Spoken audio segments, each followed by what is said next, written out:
ni Pangulong Bongbong Marcos ang pagpaparami ng mga electric vehicle na ginagamit sa pampublikong transportasyon. Hanggang ngayon kasi, iilan pa lang ang mga EV at charging station na nagagamit sa buong bansa. Nasa frontline ng balitang yan, si Maricel Halili.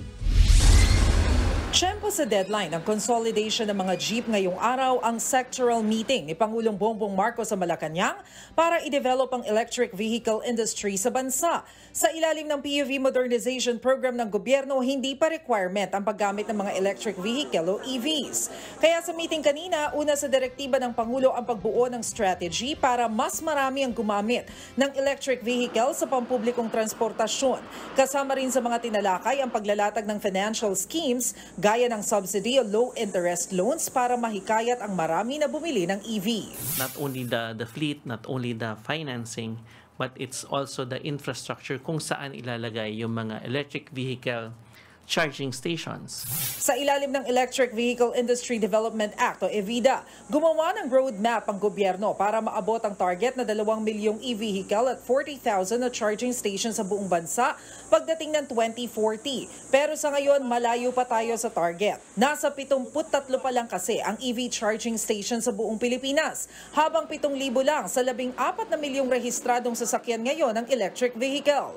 Kung DOE naman ang tatanungin, mas malaking tipid kung lilipat ang publiko sa electric vehicles. Bagamat aminadong magastos ang baterya ng EV na kailangang palitan kada 6 hanggang 8 taon, mas makakatipid pa rin daw katagalan ang mga car owner pagdating sa maintenance ng sasakyan. It has a lower maintenance cost at mas malayo yung tinatakbo niya compared sa internal combustion engine vehicles, whether diesel or gasolina.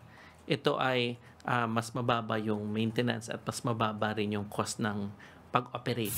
Sa ngayon, may mga incentives na raw na isinusulong ang gobyerno sa mga gustong bumili ng EV. Bukod sa exemption sa ilang buwis, tinitingnan din ang pagiging prioridad nila sa registration sa LTO at exemption sa number coding scheme.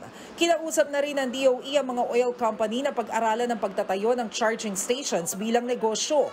Kung kuryente naman ang pag-uusapan, hindi matakaw sa konsumo ang e-vehicle. Kahit maabot daw ang target na dami ng EV sa taong 2040, 1% lang ng kuryente sa Luzon grid ang kakainin nito.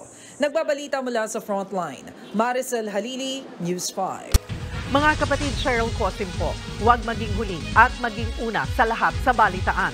Para sa tuloy-tuloy na talakayan sa Frontline, mag-follow at mag-subscribe sa social media pages ng News 5.